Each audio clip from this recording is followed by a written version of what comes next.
Masidi ဖန်နေမင်္ဂလာပါကျွန်တော်တို့ဒါ Masidi တင်းကမနေ့ညကဒါ Premier League ပွဲစဉ်16အဖြစ်ကျွန်တော်တို့ဒါ Crystal Palace အသင်းနဲ့ Crystal Palace ရဲ့အိမ်ခွဲမှာတွားရောက်ရှင်ပြိုင်ခဲ့တယ်အဲ့တော့ Crystal Palace အသင်းကိုဒါ3-0ဆိုရလဒ်နဲ့ကျွန်တော်တို့ဂိုးပြတ်ချေပြအနိုင်ရရှိပြီးတော့ဒါကျွန်တော်တို့ Premier League မှာလက်ရှိအမှတ်ပေးစရာရဲ့ဒုတိယနေရာမှာအာဆင်နယ်ကို2မှတ်ကွာနေပြီးတော့ဆက်လက်ကျွန်တော်တို့ဖိအားပေးထားနိုင်ခဲ့ပါတယ်အဲ့တော့မနေ့ညကဂိုးသွင်းရှင်တွေကတော့ဒါဟာလန်က2ဂိုးသွင်းတယ်ဖေးဖိုရန်တကိုးသွင်းတယ်ပေါ့နော်ဟာလန်ရဲ့3ဂိုးတွေဆိုလို့ရှိရင်ပထမပိုင်းမှာဒါဒီအရန်ကိုပြန်ဆိုင်မှုပြင်းထန်ပြီးတော့ပဲလီအသင်းကလည်းတော်တော်ရုံးပါတယ်ဖြစ်နေတဲ့ဂျားရနေမှာပွဲပြီးကနေပထမပိုင်းပြီးကနေကြမှာမိနစ်40ကျော်မှာဒါဟာလန်ကဒီမာတီယန်နူနဲ့ကျွန်တော်တို့ဒီညာမာတီယန်နူနဲ့ကတော်တော်ကောင်းပါတယ်မာတီယန်နူနဲ့ဖန်ပြီးမတင်ပြလိုက်တဲ့အလုံးဟာလန်ခေါင်းတိုက်သွားတယ်ဒီကိုသမားရဲ့ဒီဘယ်ဘက်တောင်ကိုတိုက်ချသွားတယ်အဲ့ဒီကိုကနေပြီးတော့ဒါကျွန်တော်1-0ဆိုရလက်နဲ့ဥဆောင်ပြီးတော့ပထမပိုင်းပြီးသွားတယ်ပေါ့ဗျာဒုတိယပိုင်းကျတော့ဒါကျွန်တော်တို့သုံးသက်ခဲ့ကြတာပေါ့နော်ကျွန်တော်မစီဖန်နေတော့ဒီဟာဒုတိယပိုင်းကျတော့ဂိုးတွေထပ်သွင်းမှရမယ်ပထမပိုင်းခြေစွမ်းမျိုးဖြစ်လို့မဖြစ်ဘူးဒုတိယပိုင်းမှာကစားပုံပြောင်းလဲပြီးတော့ဂိုးတွေထပ်သွင်းမှရမယ်ဆိုပြီးတော့ကျွန်တော်တို့ပြောခဲ့ကြတယ်ပြောတဲ့အတိုင်းပဲဒုတိယပိုင်းမှာဒါကျွန်တော်ကွာဒီလာကစားပုံခက်ကြမ်းကြမ်းခက်ရမ်းရမ်းနဲ့ခက်မြန်မြန်ကစားခိုင်းပြီးတော့ပိုပြီးကြစ်လက်တဲ့ကစားကွက်မျိုးနဲ့ဒုတိယပိုင်းမှာပုံမြင်လာရတယ်ဒုတိယပိုင်းမှာဒီကျွန်တော်တို့ဒါတွန်ကိုကတော့ဒီချာကီဖန်တီးပေးတဲ့အလုံးကိုဟာဒီ sorry ခါလန်းအောင်ပြောဖေးဖို့တာပေါ့နော်ချာကီဖန်တီးပေးလိုက်တဲ့အလုံးကိုဖေးဖို့တာသူ့ရဲ့ treatment အတိုင်းပဲကျွန်တော်ဆက်ရှက်ခိုက်ထိကနေပြီးတော့ဒါကန်သွန်းသွားတယ်လှလှပပကျွန်တော်တို့ကိုသမားရဲ့ဘဲဘက်ချောင်းပဲဒါကျွန်တော်ကန်သွန်းသွားတယ်ကိုသမားဘာမှမတတ်နိုင်ကိုသမားဟာလည်းစမတတ်နိုင်ပဲနဲ့ဒါကျွန်တော်တို့2စီရလက်နဲ့ပွဲကိုဥဆောင်ပြီးတော့ထိန်းချုပ်ကစားနေတယ်အဲ့တော့ခါယိုဂွာဒီယိုလာပွဲပြီးခါဒီမှာဒါကျွန်တော်တို့နည်းနည်းလေးဒီညပွဲမှာအလုံးမဖြစ်နေတဲ့ Ranger ကိုထုတ်ပြီးတော့စာပညိုထည့်လိုက်တယ်မိနစ်80ကျော်မှာစာပညိုဝင်လာပြီးတိတ်မကြဘူးကျွန်တော်တို့ဒီမက်ဆီဘက်ချမ်းမှာဒီပဲလေးကဖျားပေးတိုက်စစ်စင်နဲ့လုံးထွေးနေတော့ပြန်ကျွံထွက်သွားတဲ့ဘောလုံးကိုဒါကောင်တာပေါက်ပြီးတော့စာပညိုကတယောက်တည်းဆွဲထွက်သွားတယ်ကိုသမားနဲ့တယောက်ချင်း1-1တွေ့တဲ့အချိန်မှာဓာတ်လိုက်မကန်မနဲ့စာပညိုကတစ်ချက်ဘဲဘက်ကိုသမားရဲ့ဘဲဘက်ချောင်းခောက်ပြီးတော့ကန်မဲ့အလုံးမှာဒါကိုသမားပဲလေကိုသမားဟာလာစာပညိုရဲ့6ကိုလှမ်းဆွဲလိုက်လို့ဒါပင်နတီရသွားတယ်ပေါ့နော်ပင်နတီရသွားတဲ့အလုံးကိုဒါဟာလန်ကပဲအမှားရမရှိနေတာကန်သွန်းသွားတယ်ပေါ့နော်ဟာလန်ကဒီယာဒီမှာဆိုရင်ညီတို့အခုဒီယာဒီမှာအခုနောက်ပိုင်းပေါ့ဗျာဟာလန်ရဲ့ပင်နတီကန်သွန်းမှုတွေက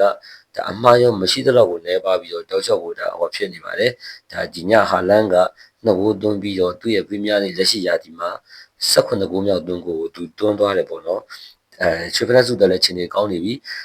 ပြီးရင်ဥရောပချေဖနစုပရီးမီးယားလိချေဖနစုကတော့ပြောမြင်ဟာလန်ကိုမှီဖို့မလွယ်တော့ဘူးဒုတိယနေရာကောင်15ဂိုးပဲရှိတယ်အဲဆို15ဂိုးလားမသိဘူးเนาะ sorry ကျွန်တော်မှားလိမ့်မယ်အဲ့တော့ဒီဟာလန်ကိုမှီဖို့မလွယ်တော့ဘူးပြောမှာဆိုဒီရာဒီပါအဲ့တော့ဟာလန်ရဲ့ဒီည3ဂိုးစုစုပေါင်းက2ဂိုးသွင်းပြီးတော့ဒီလက်ရှိပရီးမီးယားလိရာဒီမှာဒါဟာလန်စုစုပေါင်း18ဂိုးသွင်းပါတယ်ဒုတိယနေရာကဒါတီယာဂိုကဘရန်ဖို့တဲ့တီယာဂိုဆို17ဂိုးနဲ့ဒုတိယနေရာမှာဆိုအများကြီးပြတ်သက်กว่าနေဒီရာဒီချေဖနစုဟာလန်ကတေချာသွားပြီပရီးမီးယားလိချေဖနစုတော့တေချာသွားပြီဥရောပချေဖနစုတော့ကတော့ဒါပန်ဘပေတို့တစ်ဖက်ကဒါဟာရီကိန်းနဲ့ရှင်ပြားမှာဖြစ်တယ်အဲ့တော့နောက်ထပ်ဒီဂိုးသွင်းရှင်ဖြစ်တဲ့ဖေးဖိုရန်ပေါ့နော်ဖေးဖိုရန်ဆိုလို့ရှိရင်ဒါပရီးမီးယားလိလက်ရှိနောက်ဆုံး၄ပွဲဇက်တိုက်ဂိုးသွင်းနိုင်တဲ့ဒါမှတ်တမ်းကောင်းသူပိုင်ဆိုင်ခဲ့တယ်ဒီရာဒီမှာပေါ့နော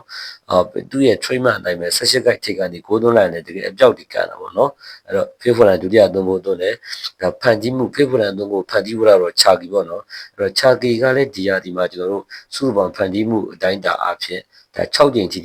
ိသူလက်ရှိဖန်တီးကြတယ်ချာကီရဲ့ဖန်တီးမှုစုကြရတယ်မနည်းဘူးเนาะခင်ဗျဒီရာဒီမှာချာကီရဲ့ဒီအသုံးဝင်မှုကတော်တော်အဆင်ပြေကျွန်တော်တို့ပြီးခဲ့တဲ့ရာသီကဝယ်ခဲ့တဲ့လူစင်းတွေမှာချာကီကတော်တော်အသုံးတဲ့လို့ပြောမယ်အဲ့တော့သူ့ရဲ့အခုနောက်ပိုင်းပွဲတွေမှာဇက်တိုက်ကွာတီဝလာလည်းတောက်ချောက်သုံးလာတယ်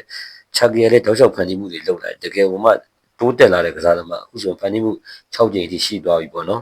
အဲ့တော့ဒါချာကီအကြောင်းပြီးလို့ရှိရင်ဒါမာတီယန်နူနဲ့ဆိုလို့ရှိရင်ကျွန်တော်တို့ပြောခဲ့ကြတယ်မိနစ်ကကလေးရပါတော့ဒါမာတီယန်နူကမရှိသုံးသုံးတယ်ပေါ့နော်ဒီကျွန်တော်တို့ညာဘက်ချမ်းမှာright back နေရာမှာဒီကျွန်တော်ကိုင်းဟော်ကထွက်သွားကြတယ်ဟောကထွက်သွားကြတယ်သူ့ညောင်အစားထိုးရှာဖွေနိုင်ခဲ့ဖို့အချိန်မရှိခဲ့ဘူးမရှိတဲ့အချိန်မှာကွာတီလာဒါမာတီယန်နူနဲ့ကိုသုံးခဲ့တယ်ပေါ့နော်ဒါကျွန်တော်တို့ဖန်နေအပြောမှာတော့မရှိသုံးဆိုပြီးသုံးခဲ့တယ်အဲ့ဒီမာတီယန်နူနဲ့ကမရှိသုံးမှဒီလက်ရှိဒါမရှိမဖြစ်လို့တော့ပြောလို့ရနေပြီဒီဟာဒီမှာမာတီယန်နူနဲ့ကလည်းတော်တော်ကောင်းပါပဲနော်ဒီညဆိုတကယ်ထူးချယ်ခြေစွမ်းပြပြီးတော့ မတ်တီရဲ့နူနက်ကဒီဟာဒီမှာသူ3 ဂိုးမြောက်ဖန်တီးမှုကိုဒီညလောက်သွားတယ်အဲ့တော့တော်တော်ကိုမှကောင်းမွန်တဲ့ခြေစွမ်းဖြစ်လာတယ်မတ်တီရဲ့နူနက်ကဒါမရှိမဖြစ်လို့တော့ပြောလို့ရလာတယ်ပေါ့နော်အဲ့တော့ဒီညနောက်ထပ်ချီးကျူးရမှာတော့ဒီကျွန်တော်တို့နောက်တန်းကစားသမားတွေပေါ့နော်နောက်တန်းကစားသမားတွေလည်းကောင်းပါလေပြီးလို့ရှိရင်ကိုသမားတူနာလူမှာသူ့ရဲ့ပုတ်ထုတ်ကာကွယ်မှုတွေလည်းဒါလုတ်သွားတာတွေ့ရတယ်ဒီညဆိုလို့ဒါတိတ်ပြီးတော့ပြောစရာမကောင်းတာတော့ Ranger ပေါ့နော် Ranger တော့ပုံမှန်ခြေစွမ်းအောင်ရောက်နေတိတ်အဆင်မပြေခဲ့ဘူးပေါ့နော်အဲ့တော့ဒီညနိုင်ပွဲကြောင့်ပဲကျွန်တော်မစီအတင်းကဒါမိနစ်ကအဖေဖလာရှုံးပွဲကိုဆက်နိုင်ခဲ့ပြီး3 ဂိုးပြနဲ့အနိုင်ရခဲ့လို့ဒါလက်ရှိ Premier League မှာကျွန်တော်တို့က3 ဂိုးစုစုပေါင်း38 ဂိုးသွင်းထားပြီးပေးဂိုး16 ဂိုးပြန်ပေးတာကျွန်တော်တို့ယာကူဘေကို22ဂိုးနဲ့ဒုတိယနေရာနေပြီးအမှတ်ပေးစရာရဲ့အဆင့်2ကနေအာဆင်နယ်ကို2မှတ်အကွာနဲ့ကျွန်တော်ဖိအားပေးနေနိုင်ခဲ့ပြီးဖြစ်ပါတယ်အဲ့တော့ဒီလက်ရှိဒါဒီညအဆွန်ဗီလာတင်ရတယ်ဒါနိုင်သွားလို့33မှတ်နဲ့ကျွန်တော်တို့နောက်ကတတိယနေရာနေပြီးကျွန်တော်တို့သူကစင်ဖိအားပေးနေတယ်ပေါ့ဗျာလက်ရှိပရီးမီးယားလိဂ်မှာတော့အာဆင်နယ်36မှတ်မန်စီးတီး34မှတ်အစတိုဗီလာ33မှတ်ကျန်တဲ့ချက်စီကိုပေးလို့တော့ထားရတော့20ကျော်ကောင်တွေတော့စဉ်းစားမိလို့လက်ရှိအဆင့်1နဲ့3မှာဒါပြိုင်ဆိုင်ဖြစ်နေတာပေါ့နော်အမှတ်တွေတိတ်ကိုကိုယ်မပါနဲ့အဲ့တော့နောက်ပွဲမှာနောက်တစ်ပတ်မှာဒါကျွန်တော်ဂျားရဲ့အဖြစ်ကျွန်တော်တို့EFL ကဖြစ်ဘန်ဖို့အသင်းနဲ့မန်စီးတီးအင်ကွန်မှာရှင်ပြိုင်မှုရှိပါတယ်ဒီဇင်ဘာ18ရက်နေ့မှာရှင်ပြိုင်မှုရှိပါတယ်အဲ့ဒါပြီးလို့ရှိရင်တော့ကျွန်တော်တို့နောက်တစ်ပတ်စနေနေ့မှာဒါကျွန်တော်ဝက်ဟန်အသင်းကိုကျွန်တော်မန်စီးတီးအင်ကွန်မှာအဲ့ခံကစားမှာဖြစ်ပါတယ်ပရီးမီးယားလိဂ်ပွဲစဉ်16ဆက်ခွင့်ဖြစ်အဲ့ခံကစားမှာဖြစ်ပါတယ်နိုင်ပွဲဆက်အောင်ပါလို့ပြောပြရစီကျွန်တော်ရဲ့ဒီညဒီဗီဒီယိုတင်ဆက်မှုကတော့ဒီလောက်ပါပဲကျွန်တော်မန်စီးတီးနိုင်ပွဲဆက်ခဲ့လို့ပဲလေးလိုပြန်ဆိုင်ရတဲ့အသင်းကိုဂိုးပြတ်ခြေပြတ်နဲ့အနိုင်ရခဲ့လို့သူ့ရဲ့အိမ်ကွင်းမှာဂိုးပြတ်ခြေပြတ်နဲ့အနိုင်ရခဲ့လို့တကယ်ကိုကျင်းနှံ့မိပါတယ်ပြီးခဲ့တဲ့အဲ့မတိုင်ခဲ့တဲ့ချန်ပီယံလိဂ်မှာကျွန်တော်တို့ဒါ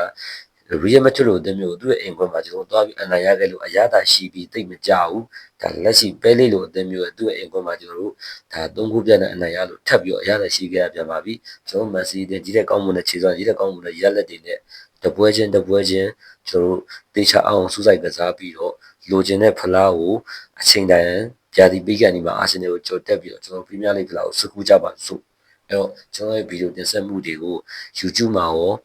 ဒါပြီးလို့ရှိရင် TikTok မှာပါကျွန်တော်တင်ဆက်နေတာဖြစ်လို့ရောက်ခဲ့လို့ရှိရင်လာရောက်အားပေးကြပါအောင်လို့မြစ်တာရက်ခံချင်ပါတယ်။မဆီးပါနဲ့အားလုံးကိုချစ်ပါတယ်ဗျာအားလုံးကိုကျေးဇူးတင်ပါတယ်